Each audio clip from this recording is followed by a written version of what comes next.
All right, hello everyone. We are back live. Apologize for the inconvenience. I had a little more confidence in the mobile internet in Wisconsin, and it let me down a bit. But I'm guessing everything's working now. Oh, there we go. Did we figure it out? Are you sober? We figured out that we're going to sit still as long as we have Okay. a good It's stream. such a shame because we've been on this call for 15 minutes and total fine as soon as we begin. Oh, yes. Well, It's of always the course. way it goes. So, Always. Always. Thank you Stacy, for coming you back. are the founder of Steel Toe Communications, and Mhm. you're on my show. Why are you on my show? That's the question. What brings you to this industry here? Well, you wanted to talk about social media marketing. What brings me to this industry, I kind of fell into it when I was going to school for marketing back in Philadelphia at Temple University many years ago. A construction company called Casey Construction out of Warminster, Pennsylvania hired me, and they were super awesome to work with. I knew nothing about the industry at the time. And I was getting my degree, and she allowed me to work full time while I took night classes down at Temple. And I did pretty much all of my marketing projects on her company. And we grew her company the 3.5 years I was there. I still keep in touch with them to this day. And then I um, transferred to the DC area and I worked for a mechanical contractor for about 12 years. So, and I just grew to love, the building industry. The people are amazing in this industry, and it's very much a team environment and everybody supports each other. So, I've noticed that on the marketing side, because I concentrate in commercial marketing, there's a lot of smaller commercial businesses that need help with marketing. They either can't afford to hire someone full time, or their marketing roles, it's also project management, business development, HR, and they just can't tackle everything. And now that we've moved to digital marketing in the last 20 years, there's just so much and they're so behind and they just, need that help. So there's been companies like mine that are popping up to help the commercial contracting industry because it's changed so much. This is really getting frustrating.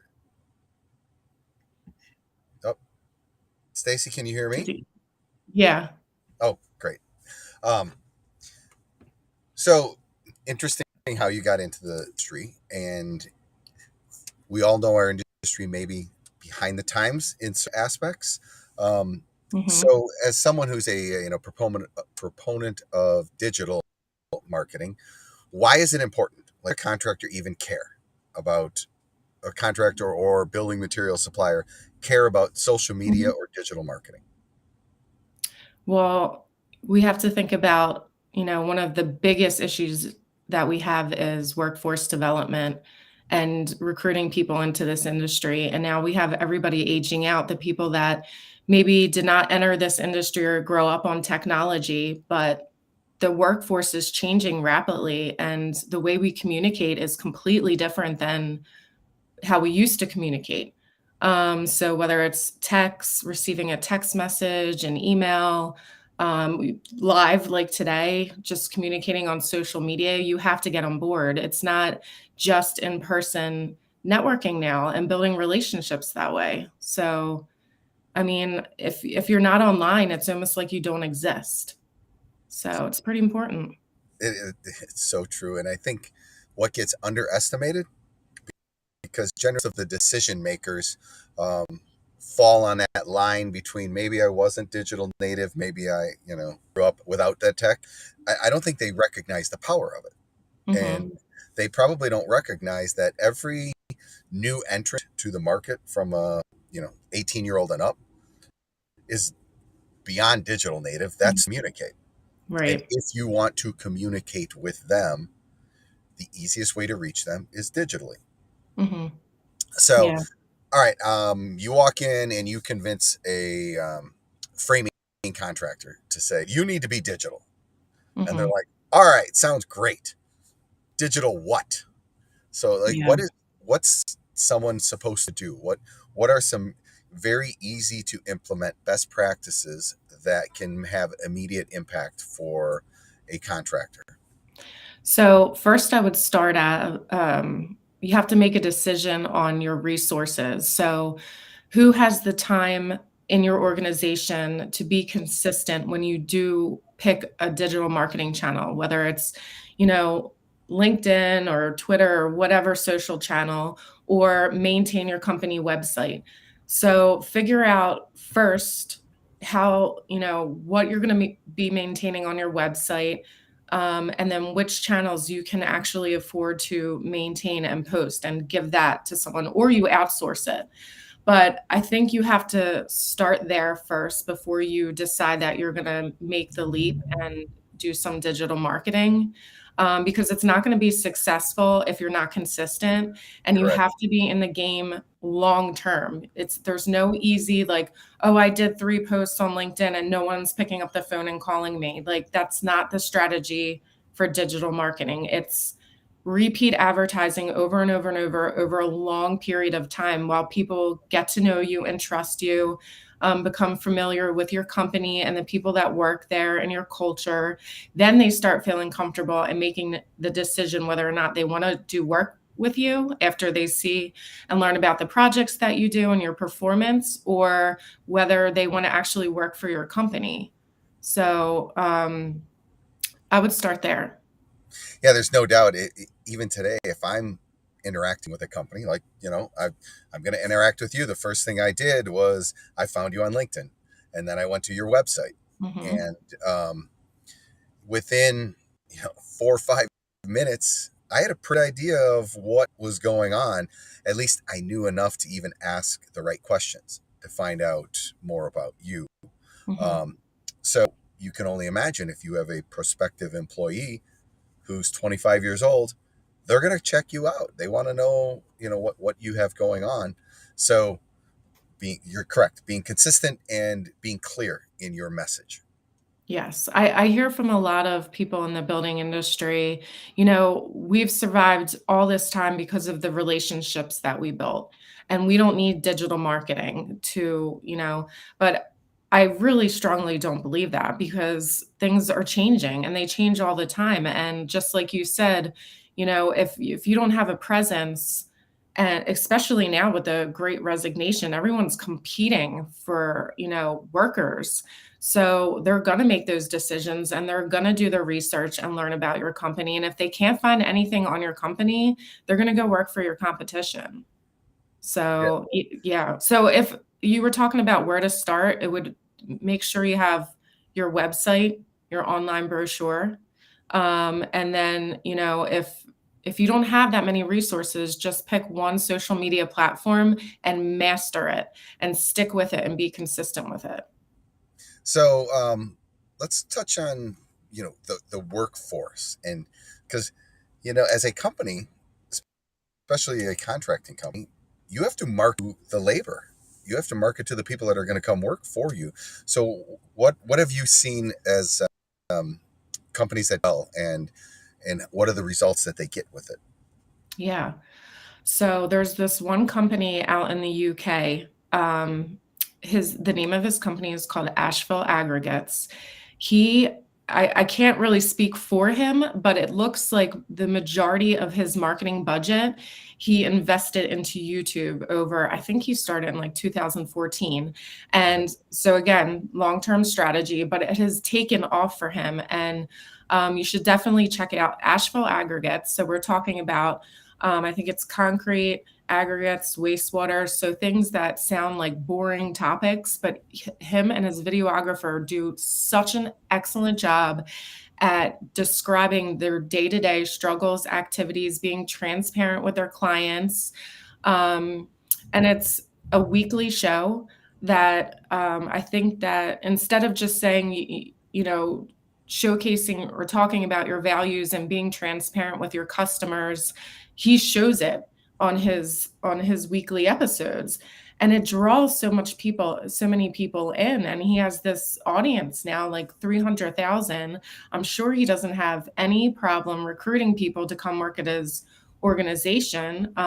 It's great brand awareness. So it looks like his strategy was, YouTube was working for him, and that's, what he chooses to do. That's what I'm saying. Like, if you're good at something, like examine the resources that you have in house. If you have someone that's great at video, which he did, he had a buddy, um, he went all for YouTube and he's doing an amazing at that. Um, I think that's really an interesting point about being transparent about your business. Um, Look, if you want to hire someone to work at McDonald's, everyone pretty much knows what it's like to work at McDonald's because we can mhm, sit there and see it.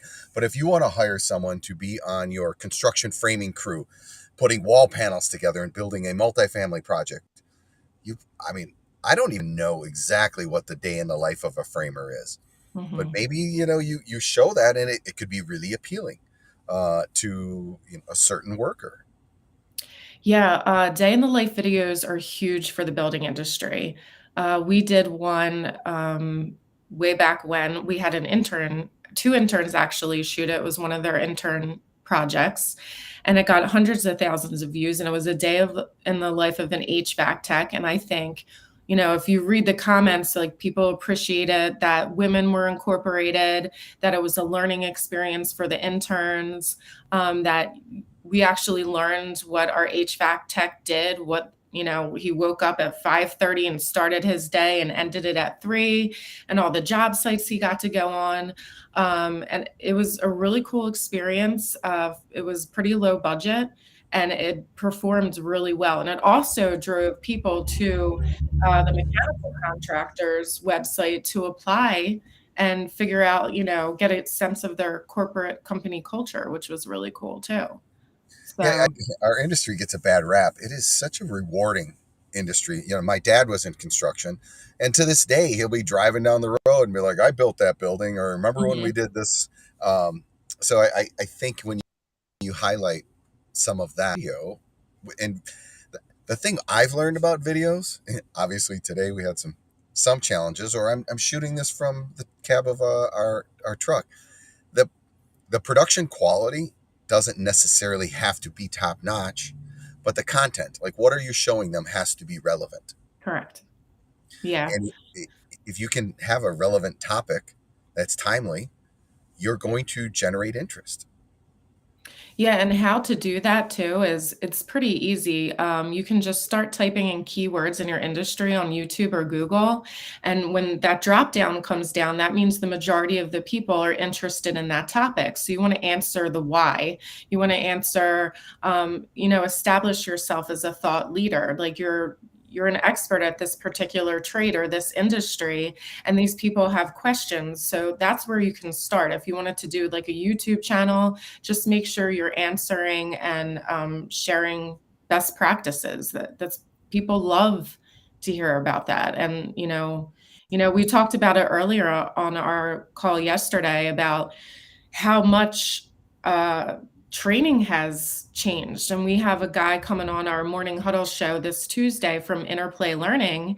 And I met with them back in maybe 5, 6 years ago, and they have come such a long way. And what they're doing is they pretty much support apprenticeship programs. They're not accredited, I believe, yet, but it's virtual training for apprenticeship programs. So mechanical, HVAC, plumbing, and electricians. And you guys can, check it out Tuesday. He's doing a demonstration, but we were talking about online opportunities to learn. I mean, you could pretty much learn anything in college now on YouTube. I got my master's at an online college. So much has changed for digital. So, Well, and um, it's not about just book learning online, but actual practical hands-on. I repair stuff on my truck that I watch people on YouTube repair. mhm, So in your organization, you can take some of your most experienced experts that are doing a task, record them, talk to them while they're doing that task, and then distribute it amongst your own employees. yes. One of the challenges we have with video marketing is people don't want to be on camera, right? I didn't want to be for so long, and I got thrown into this show. Not your show, my show. And now I'm getting comfortable with it. It's just, practice. But if you don't want to be on camera, one of my buddies was telling me about this YouTube channel. What is it called? I think it's called Lock Picking Lawyer or something like that. It's a lawyer who his obsession was picking locks. So you just see his hands, and people send him challenges to a PO box address, and he just picks locks like live on his show. But there's like all different ways, and we're a hands-on. The building industry is very hands-on, so you can show a demonstration by just using your hands and having a voiceover or just talking, and you don't have to be on camera and still be very successful, and people will watch that. Yeah, So absolutely. And then even, when we're talking about the building materials side, if you have a new product and you want to get it out to your customer base, yeah. you can spend the time traveling around, or you can record one time and distribute it. Yeah, for vendors or suppliers, you could also do unboxing videos are huge on YouTube, Oh and yeah. yeah, so that would be a great idea for them to get involved. I haven't really seen anything on that level, but, people wanna learn about your product and how to use it and what it does, and they wanna learn about it, and you can get the box, unbox it like a Christmas gift, and start talking about the product and how to handle it, or what the pipe does and how it's going to be installed in the field or things like that. Excellent. All right, so these are some, pretty easy first entry kind of level. And look, everyone's organization is going to be different where you want to go with it. But where do you see moving forward from here? How do you see the social media or digital side of like what you're doing moving the industry?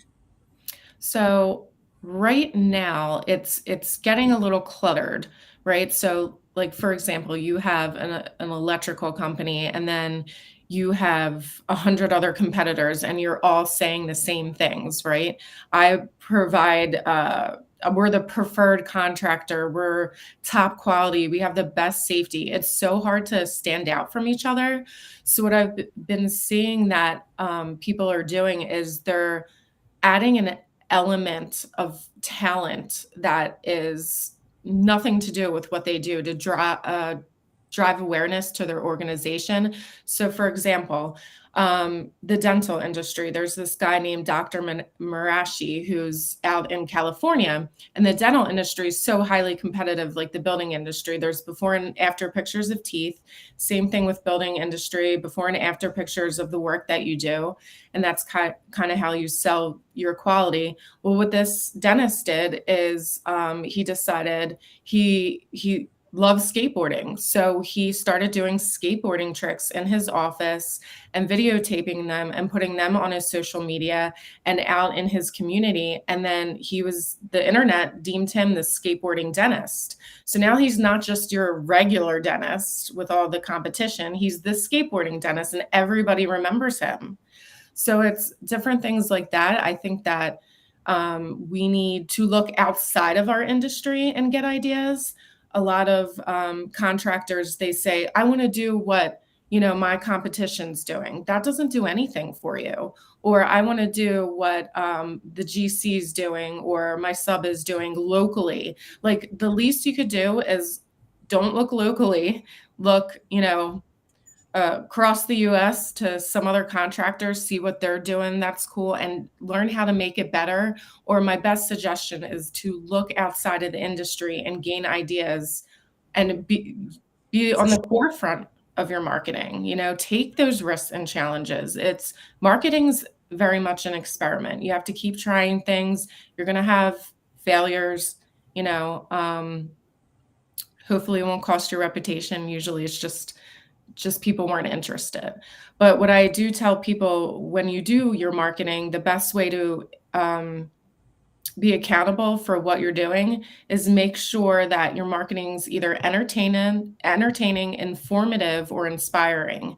And if it's one of those, then you should post the content. If it's all three of those, then chances are like it's going to perform really well. So, All right, so let's kind of recap here. The first thing is just do it yes. and go. Be consistent, Hmm. and and to do those two things, you need a champion. Get an internal champion. Um, just do it. Pick a channel, and I think have a goal. Be it. I I truly believe internal marketing in company is so much more important and overlooked. Hmm. Um, and that's a great way to really get the ball rolling before you take it to the masses. Yeah. Um, if Of course, you can get in touch with Stacy at Steel Toe Communications, and she can help you out. But there's many other companies that can also help you get going. But it's easy to do a lot of this on your own, and it's not expensive. I know internally at Materials Exchange, we never spend our marketing budget because we're using the channels like this, which are very low cost. Hmm. Um, It's really a lot of it's just your time, the time that you put together. yeah, and it's kind of fun. I know we get to meet a lot of great people and have a lot of interesting conversations and be on the forefront of Yeah. what's going on out there. So we always wrap up the show with the question of what does Stacy see happening out there that if you talk about it at a cocktail party thinks you're crazy. Um, so what's your vision moving forward here? Oh God, there's so many things I want to do, but my vision for my company, I'm working on it right now, but it's not out. So I really want to connect with parents and the younger, I mean younger, like middle school level, to get them early involvement in the building industry. And one of the things my mom used to do, she had a Rolodex, an index cards of, and this is back in the day before we had the internet, um, of, all these activities that you could do in the area. And she would just pull out these activities and give it to us. And we got to pick as kids where we wanted to go and check out, whether it was a museum or like a specific playground or something like that. I want to do something similar on my website, but it's just going to be STEM and architecture, engineering, and construction related for kids. But it's going That's to great. be nationally. So I need the help of any other organization. So, for example, and the reason why I want to do this is because these smaller nonprofits, they don't have marketing. So it's hard to find. There's this heavy metal playground, it's called, near my house in Hagerstown, Maryland. And I just found out about them. And I've been in Maryland for like 12 years, and they're only right around the corner. And they have all of, I think it's geared towards like 7 or up, but it's for kids to come out and get on this construction equipment and learn it. They have safety courses, all this cool stuff. So my idea is for my website is to have this giant map of organizations like this. There's like Diggerland in New Jersey, and people can just come to my website, and if they're in the area, click on and go do like a STEM activity or visit some type of nonprofit that supports hands-on learning. So that's what I have in the works. Well, my partner says you get into this industry either by accident, kind of like happened to you, or you're Yeah. born into it. And it's unfortunate that we just don't have the exposure that makes it a fun, sexy industry to get into. And it is. It's Exactly. great people. It's super fun, and it's so rewarding. I mean, the build environment really, I think, is absolutely so rewarding. It's so impressive. Some of the buildings that I've gotten to see and tour, wow, like incredible. So, And what I really believe is going to happen in the next 10 years or less, the way we build is going to evolve and change so dramatically that, yep. number one, if you're not part of the change or seeing it, learning about it, you're going to get left behind Hmm. straight up. Agreed. So, anyway, Stacy, great. Thank you for, for working with our technical difficulties at the beginning.